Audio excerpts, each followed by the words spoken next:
Fala galera, boa tarde a todos. Quinta-feira, dia 24 de julho de 2025. No Esporte Cultura de hoje, o Paysandu empata contra o Amazonas e garante invencibilidade na Série B. Eu acho que é um ponto importantíssimo para a gente, não é o que a gente queria, a gente vem buscar a vitória. O Clube do Remo conheceu o novo dono da camisa 33. Sé la responsabilidad del número 33 en la institución. E já temos a confirmação do jogo da Tuna neste domingo. Isso e muito mais agora no Esporte Cultura.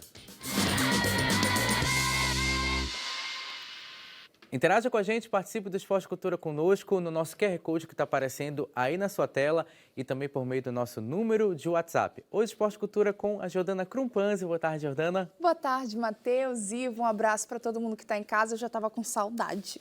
Gente, para quem estranhou a ausência da Jordana, na verdade ela estava coordenando o programa, tá? Ela só não estava aparecendo aqui, mas ela estava aqui conosco. E também, Ivo Amaral. Boa tarde, Ivo. Boa tarde, Matheus. Boa tarde, Jordana. Aquele abraço de sempre para os amigos de casa.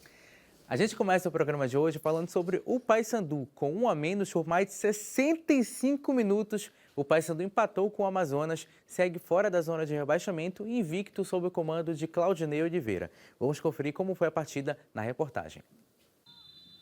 Como um empate pode ser valorizado por uma equipe? No caso do Paysandu, o empate contra o Amazonas ficou de bom tamanho após o Papão perder um jogador expulso ainda no primeiro tempo. Eu acho que a gente fez um bom jogo, né? A gente vinha melhor na partida, controlando bem o jogo até a gente perdeu o Novídeo por expulsão ali, né? Mas que o VAR chamou o árbitro e optou pela expulsão. Acho que não é um erro, né? Acho que é um cartão laranja ali, então a decisão acho que é variável, o VAR tem direito de chamar esse tipo de lance. Ficamos com a menos, né? Terminamos bem no primeiro tempo controlando, no segundo tempo tivemos a primeira chance com o Diogo ali na bola da travessão e depois é normal, o adversário vai colocando, empilhando atacantes, joga muitas bolas na área, né? E acaba criando dificuldades pra gente. Sofremos um gol de uma infelicidade, né? Um alto gol ali contra do Anderson. Mas suportamos bem a pressão, fomos fazendo as trocas para dar essa consistência defensiva, né? No início da primeira etapa, o Paysandu teve as melhores chances, com Brian cobrando falta no travessão e Vilela arriscando de fora da área. E foi aos 29 minutos que o Papão abriu o placar com jogada de Maurício Garcês e Diogo Oliveira não desperdiçou. Logo após o gol, o VAR entrou em ação para expulsar o zagueiro bicolor Joaquim Novilho. Você começa a correr com um a menos, você desgasta muito, né? Você corre muito. Então, quando você recupera a bola, geralmente você não tem aquela tua formatação que você está acostumado, né? Quando você está 11 contra 11, você roubou a bola, sabe onde vai estar o Diogo, sabe onde vai estar o Garcês, onde vai estar o Marlon, que iniciou o jogo. A gente já tem os mecanismos para jogar, né? Para fazer a transição. Com um jogador a menos fica mais difícil. Com um jogador a mais, o Amazonas voltou para o segundo tempo, pressionando o Papão. E foi aos 8 minutos que o ímpeto da onça se converteu em gol. Torres cruzou na área, a bola bateu em Anderson Leite, que acabou marcando gol contra. O Paysandu só conseguiu reagir com as substituições. No final da partida, Gabriel Mesquita fez um milagre e garantiu um ponto e a invencibilidade do Bicola. Eu acho que é um ponto importantíssimo para a gente, não é o que a gente queria, a gente vem buscar a vitória, mas esse ponto tem que ser valorizado pela circunstância do jogo, né? Você jogar aí 60 e poucos minutos com o jogador a menos, 66, 67 minutos com o jogador a menos, não é fácil. A gente suportou bem a pressão, criamos pouco, né? Podíamos ter criado um pouquinho mais, mas aí passa muito por encaixar 2, 3 passos para a transição, mas a gente encaixou no primeiro gol e com a menos é mais difícil, o desgaste vai batendo. Com o empate, o Paysandu retornou à 16ª posição na tabela de classificação da Série B. Continua invicto sob o comando do Claudinei Oliveira, agora com 4 vitórias e 3 empates. Eu estava até conversando em off que, pensando no campeonato, o empate não foi bom. Mas, levando em consideração as circunstâncias do jogo, o empate acabou ficando muito bom para o Paysandu, que, como a gente falou na reportagem, passou mais de 60 minutos com um jogador a menos nessa partida contra o Amazonas, Jordana. Sim, para mim o empate ficou de bom tamanho. Eu acho que no momento que você tem um Paysandu que passou por um momento muito ruim na Série B, você consegue esses jogos de invencibilidade, tira pontos do líder do campeonato fora de casa, depois vai para um confronto direto no Z4, também consegue um ponto. O Claudinei ontem entrou com 4-2-3-1, com o Denner, que foi muito bem contra o Coritiba como camisa 10. Acho que acabou sentindo muito a expulsão do Novilho, que para mim foi muito imprudente, sim. Ele se arriscou na jogada, ele sabia que ele poderia machucar o jogador do Amazonas e ele foi imprudente, acabou sendo expulso para mim de uma forma correta, mas garantiu um ponto importante. O Paysandu foi muito bem até a expulsão dele. E o Mesquita, enfim, o primeiro jogo dele com a camisa do Paysandu, eu não senti tanta segurança, mas ele está crescendo bastante no gol. E eu acho que a titularidade dele reflete o crescimento e a evolução dele nas últimas partidas. Foi essencial ontem para manter esse ponto para o Paysandu, que tem um confronto difícil contra o Atlético, mas para a sequência de jogos invictos, o empate em 1-1 ficou de bom tamanho fora de casa. E a expulsão do Novilho, Ivo? Justa? Olha, eu acho que há um critério que está sendo adotado ultimamente para jogada dessa natureza. Tivemos a expulsão do Lucas Piton naquela goleada sofrida pelo Vasco diante do Independente Del Valle, que foi pouco questionada e a jogada se pareceu muito com a de Novilho. Eu lamento muito que Novilho vinha sendo o grande nome da retaguarda do Paysandu. Eu penso até, sem nenhum otimismo, não houvesse a expulsão, pela maneira como o Paysandu estava jogando, o Paysandu seria o provável vencedor do jogo. Mas no segundo tempo foi um sufoco, né? Poucas oportunidades o Paysandu teve de gol, no chute do Diogo Oliveira e também no tiro de longa distância do jogador Matheus Vargas. Mas pressionou muito o Amazonas, com homem a mais, e o Gabriel Mesquita acabou se tornando o grande nome da partida. Nas circunstâncias do jogo, o empate foi excelente, né? Resultado para o Paysandu. No lance, inclusive, no Novilho, dá para perceber, até pela reação dele depois da expulsão, ele não reclama muito, fica muito cabisbaixo. Os próprios jogadores do Paysandu não cercam o árbitro, não reclamam tanto. Mas é um lance que, para mim, gera discussão, sim. Não é tão conclusivo ao ponto de a gente cravar, olha, foi para expulsão, não foi para expulsão. A gente vê uma divisão, inclusive, entre os torcedores do Paysandu. De qualquer forma, foi um evento no jogo que condicionou muito o resultado final da partida. Sem dúvida. Eu acho que é um lance muito interpretativo do juiz, né? Tem juiz que é mais rigoroso, outros não. Agora, a gente consegue ver, justamente pela postura dele, como ele assume esse risco. Ele sabia que poderia machucar, ele foi no risco realmente, ele foi imprudente no lance, mas aí ficava a critério do juiz. Definitivamente era um Paysandu antes da expulsão e um Paysandu depois. Acho que a gente também tem que destacar muito a dupla Diogo Oliveira e o Garcês. São 6 jogos, 4 gols para cada, e o Garcês ainda tem mais 2 assistências além de 4 gols. Uma dupla que acabou dando muito certo nessas contratações, e eu acho que esse momento do Paysandu passa muito pelo técnico, como a gente falou aqui quando o Claudinei foi contratado, um técnico que sabe trabalhar com elenco limitado, um técnico muito experiente na Série B também, mas passa por essa dupla que está muito entrosada, que está em um bom momento e surpreendendo, porque o Garcês não estava bem na temporada. Vamos mandar um abraço aqui para o Anderson, lá da Cidade Nova, ele que participa todos os dias com o Esporte Cultura, dizendo que a expulsão foi injusta e o Gabriel Mesquita novamente fez uma partidaça, um dos melhores goleiros da Série B. Além de Paysandu e Amazonas, mais 3 jogos foram disputados ontem na Série B do Campeonato Brasileiro. A Chapecoense venceu Volta Redonda por 4-2. Com o resultado, a Chape garantiu mais uma rodada no G4 e o Volta Redonda segue no Z4. Outra informação importante é que com a vitória da Chapecoense, o Remo não vai entrar no G4, mesmo se vencer hoje a partida contra o Avaí. O Novo Horizontino ganhou do Goiás por 1-0. Com a vitória, a equipe paulista continua em terceiro lugar, mas diminuiu a desvantagem para a liderança da competição. Goiás e Coritiba dividem a liderança e o Novo Horizontino vem na sequência 2 pontos atrás. E o Cuiabá derrotou o América Mineiro por 3-1, subiu para a 5ª posição. Por outro lado, o América Mineiro somou a 4ª derrota seguida na Série B e está a 1 ponto do Z4. Então é outro time aí que a torcida bicolor já pode ficar de olho. O América Mineiro entrou no campeonato como um dos favoritos a brigar pelo acesso, mas vem fazendo uma campanha ruim, 4 derrotas seguidas, numa rodada que não foi tão boa assim para o Remo, diferentemente da rodada passada, porque nessa rodada já houve vitória da Chapecoense, vitória do Coritiba, Cuiabá. Vitória do Vila Nova, vitória do Cuiabá também. O Remo pode recuperar essas posições na vitória contra o Avaí. De qualquer forma, entra mais pressionado. Olha, Matheus, é uma necessidade urgente a vitória do Remo hoje contra o Avaí. Estou anunciando a estreia, não sei se é prematura, do Diego Hernandes. Não sei como ele está, já vão dar para ele a camisa 33. Foi uma grande promoção de anos atrás, quando o Eduardo Ramos estreou pelo Clube do Remo. Enfim, a gente espera um Remo bem melhor, mas muito melhor do que jogou contra o Cuiabá e o Novo Horizontino. A necessidade da vitória é urgente, o Clube do Remo já está na 7ª posição, não pode ficar muito desgarrado do Z4 e é importante, portanto, a vitória do Remo e que o Antônio Oliveira esteja inspirado, não apenas na escalação, como nas substituições que fará durante a partida. Detalhe da rodada, que o Paysandu foi o único visitante que não perdeu nos jogos de ontem, nessa partida contra o Amazonas. E outra informação que é importante dar é que o Botafogo joga hoje contra o Criciúma. Se vencer, ultrapassa o Paysandu, ou seja, o Paysandu terminaria a rodada dentro da zona de rebaixamento. Por outro lado, se o Botafogo não ganhar do Criciúma, o Paysandu continua em 16º e termina a rodada fora do Z4. Criciúma Tem que hoje. torcer pelo Nicolas, exatamente, vai ter que fazer a boa para o Paysandu. Torcer pelo Nicolas. O Ivo falou sobre o Remo, vale destacar que a gente vai fazer um concurso cultural, tá?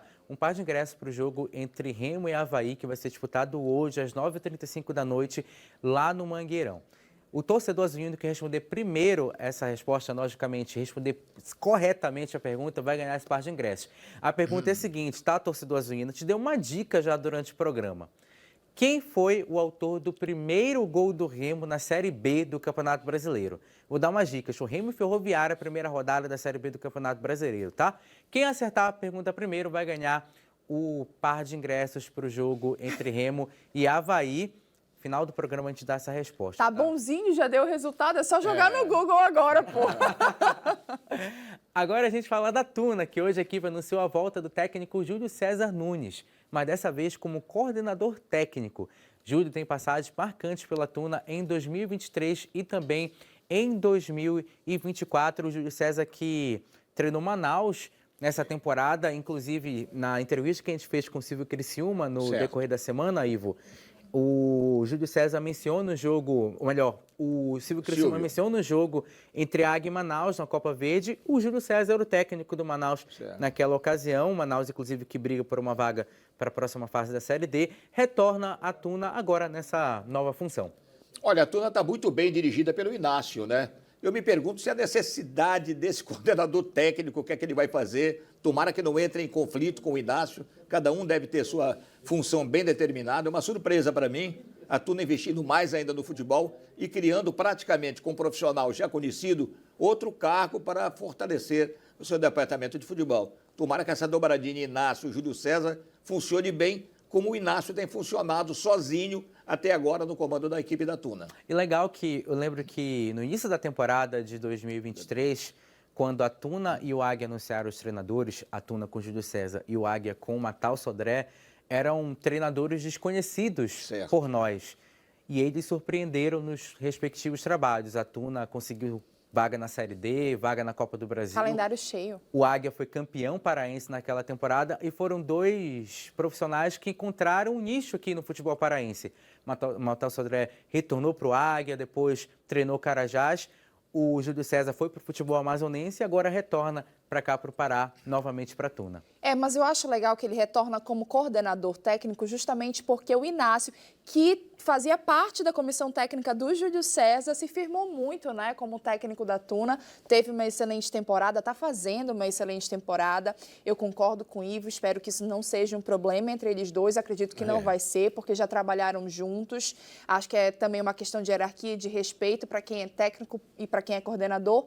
Mas a Tuna faz uma coisa muito certa. Acho que no momento que você vai para uma segunda fase de Série D, um mata-mata, a experiência vai contar. Júlio César é um técnico que consegue colocar um funcionamento tático muito fácil dentro de campo, porém também é uma liderança, alguém para ajudar no vestiário, para conseguir manter o mental da equipe, o psicológico. Então, acho que a Tuna se reforça para o mata-mata de uma forma muito inteligente. E a Tuna encerra a primeira fase da Série D contra o Maitá, lanterna do grupo na competição. E o lateral esquerdo da equipe tunante, Wesley, falou sobre expectativas para o confronto. Vamos ouvir. A gente sabe que já está classificado, mas a gente vai em busca da liderança, fazer um resultado positivo, se Deus quiser, e esperar ver o que vai acontecer lá nos outros jogos para a gente poder dar sequência no campeonato. E muito importante a gente terminar em primeiro. Sabe que é um jogo... É mais complicado jogar contra uma equipe que não tem tanta responsabilidade e a gente está trabalhando para acertar os erros que aconteceram no último jogo, procurar consertar tudo, né? A gente está trabalhando muito em cima disso, das bolas paradas, que nos últimos jogos a gente vem tomando um jogo de bola parada, mas graças a Deus agora o Inácio está fazendo um bom trabalho, a gente está conseguindo organizar mais, fazendo essas mudanças ali na bola parada. E agora também dá sequência, cara, sabendo que vai ser um jogo difícil, que eles vêm sem responsabilidade, mas a gente tem que botar o nosso ritmo e o fator casa tem que prevalecer. E a equipe de esporte aqui da Cultura entrou em contato com o diretor executivo da Tuna, o Vinícius Pacheco, que confirmou o local do jogo entre Tuna e o Maitá neste domingo às 5 da tarde. Vai ser no Mangueirão. Todos os jogos da rodada serão disputados às 5 horas da tarde. Como não há refletores no Souza, a partida foi transferida para outro local. A Tuna, detalhe, na temporada disputou 3 jogos no Mangueirão e não ganhou nenhum deles. Perdeu 2 partidas para o Remo no clássico no Campeonato Paraense e perdeu a final da Copa Grão-Pará. Nos pênaltis, Nos né? pênaltis para o Águia. Terminou empatado no tempo normal, foi derrotado pelo Águia e agora encara o Maitá nessa última rodada. O Maitá já eliminado há muito tempo da Série B do Campeonato Brasileiro, na lanterna, uma vitória apenas no campeonato, diante da Tuna, que ainda sonha com a liderança e vai contar com o Wesley, já figura carimbada no time da Tuna há algumas temporadas. Olha, sobre o Wesley, excelente lateral esquerdo. Aliás, em matéria de laterais esquerdos, o Pará no momento está bem, né? Tem o Sávio, tem o Alan Rodrigues, tem o Heverson, que tomou conta da posição ali no Paysandu. E o Wesley é um grande jogador, numa equipe que deve ser a super favorita para domingo, que é o único perigo que a Tuna pode correr durante o jogo, esse excesso de favoritismo, o que não acontece em muitos outros jogos. O Maitá é lanterna, a Tuna precisa da vitória, jogo no Souza, primeiro jogo que a Tuna vai fazer na Série D no Souza, o que não atrapalha, né? Quem joga bem, joga em qualquer estádio e mostra seu valor. E falando na Série D, o Águia de Marabá está vivo na luta pela classificação à segunda fase da competição.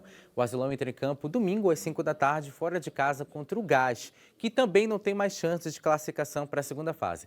Bora ouvir o que disse o lateral direito Bruno Limão, um dos líderes da equipe, sobre o confronto.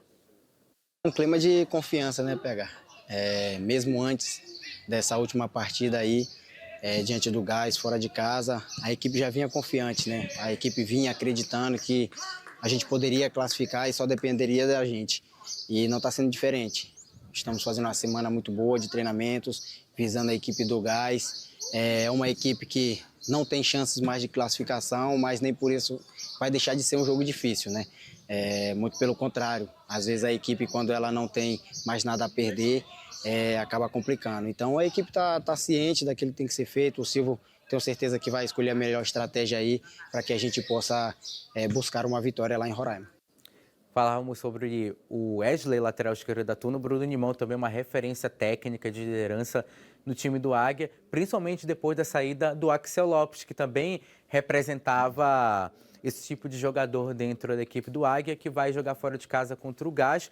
O Águia que faz uma campanha razoável fora de casa nessa primeira fase da Série D. Por exemplo, uma campanha melhor do que a Tuna fez fora de casa e agora depende só de si para conseguir se classificar numa primeira fase do Águia, que foi cheia de altos e baixos, mas pode ter um final feliz. Sim, eu acho que pode ter um final feliz, principalmente depois da vitória na última rodada, 4-1, jogando em casa, um Águia que precisava se recuperar no momento certo da competição para tentar a classificação e mostrou essa recuperação. Isso foi muito interessante, você ganhar de uma goleada do jeito que foi, dá muita moral, dá uma confiança muito maior para a sua equipe. É claro, eu concordo com o Bruno, às vezes a equipe que já não tem mais chances de classificação tem uma pedreira muito maior, complica muito mais a vida do adversário. Tem que ter cuidado, acho que o Águia nesse momento depende só de si, tem tudo para fazer uma grande partida, para conseguir um bom resultado e se classificar. Mata-mata, a gente sabe que é outro campeonato, aí é outra história. O Águia deve sofrer um pouco mais, principalmente com a falta do Axel, que era uma figura de extrema segurança para a equipe inteira, mas aí são outros 500. É olhar para o Gás e decidir que vai se classificar. Agora, bora falar da Série A2 do Parazão. Em desvantagem no confronto, o Urumajó sonha com acesso inédito à elite do futebol paraense contra o Amazônia neste sábado, às 13h30 da tarde, lá em Augusto Correia. O treinador John Fabrício falou sobre a preparação. Vamos ouvir. Preparação intensa, né, para o jogo de sábado, o jogo decisivo. Para a gente é uma final, né? Tentar reverter, vamos fazer de tudo para reverter esse placar, né, de 4-3 lá em Belém. Dentro de casa, vamos buscar o resultado positivo o tempo todo E desde já convoco a nossa torcida para que ela venha nos prestigiar, nos apoiar, como sempre tem sido, e ser o nosso 12º jogador. Tenho fé que Deus vai nos abençoar e vamos conseguir essa classificação. O Urumajoque foi derrotado por 4-3 pelo Amazônia na primeira partida.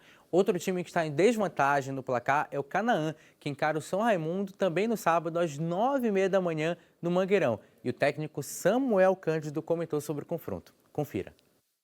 Tivemos uma semana primeiro de recuperação, né? Os atletas que tiveram as microlesões, todos recuperados. E continuidade, né, na preparação, né? Para os 4 tempos de 45 minutos, na qual os 2 iniciais nós estamos na desvantagem, já entramos nos 2 tempos finais perdendo de 1-0, na qual estão preparando nosso grupo para que eles possam empatar o jogo para depois pensarmos em vencer a partida e obtermos a classificação. O São Raimundo tem uma vantagem, né? Uma pequena vantagem, mas não deixa de ser uma vantagem, né? Campo neutro, Mangueirão, gramado bom de se jogar. Somos sabedores que eles chegaram com mérito e nós chegamos com mérito também, e que vença o melhor, né? Que suba o melhor, e nós estamos preparando o nosso grupo para que realmente mostre todo o seu potencial dentro de campo, com uma organização, competitividade maior ainda, com inteligência de jogo, para que nós possamos, no final da partida, obtermos a classificação para a Elite do Futebol Paraense de 2026. O Canaã que perdeu a primeira partida por 2-1 para o São Raimundo. Gol do São Raimundo marcado aos 50 minutos do segundo tempo. Ivo, agora os 2 times que estão em desvantagem precisam reverter os placares para conseguir o acesso. O Urumajoque busca o acesso inédito à primeira divisão e o Canaã, a segunda vez disputar a primeira divisão. A primeira foi no ano de 2024, acabou sendo rebaixado. Olha, Matheus, que figura interessante é o Samuel Cândido. Já passou por tudo que é clube do estado do Pará, já andou aqui pela vizinhança, Amazonas, Maranhão, mas é um cara sério, extremamente competente. A gente torce pessoalmente pelo sucesso dele. Você e a Jordana não tiveram esse privilégio, mas eu vi o Samuel Cândido, jovem, chegando a Belém, contratado pelo Paysandu, jogando de cabeça de área. Jogador muito eficiente, veio junto com o Zezinho, que foi o lateral esquerdo também, que marcou época do futebol do Pará, e como treinador ele é muito competente. Agora eu quero adivinhar no ano que vem em que clube estará trabalhando o Samuel, hein? Talvez seja uma promoção para o Matheus fazer durante o programa. Eu aposto no São Francisco de novo. São Francisco de novo, será? Como foi nas últimas 2 temporadas no Campeonato Paraense. E tem um detalhe que pouca gente percebe ou sabe. O Samuel Cândido não é paraense, tá? Ele é carioca, mas ele tá tanto tempo aqui que a gente acha que ele é. Não, eu já ia falar que o Júlio César e o Matheus estão só de olho na trajetória de Samuel. Com certeza. Com certeza. Final de primeiro tempo aqui no Esporte Cultura. Na volta a gente fala sobre o Clube do Remo e muito mais. Não sai daí.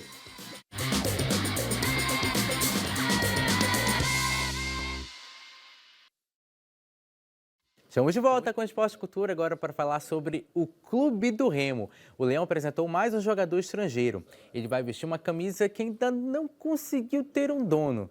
Ele já está regularizado e pode entrar em campo hoje contra o Avaí. Acompanhe na reportagem. A camisa 33 do Clube do Remo carrega uma simbologia que vai muito além do número. Ela representa um dos maiores tabus da história de clássicos. Nesse caso, o repá. Foram 4 anos, 6 meses e 24 dias de hegemonia azulina, entre 1993 e 1997, com 20 vitórias e 13 empates diante do maior rival. 2 jogadores vestiram esse número até aqui. Eduardo Ramos, que chegou em 2014 em uma apresentação de helicóptero, e Felipe Viseu, que recentemente passou a usar a camisa 9. Agora, pela primeira vez, a camisa histórica será usada por um estrangeiro.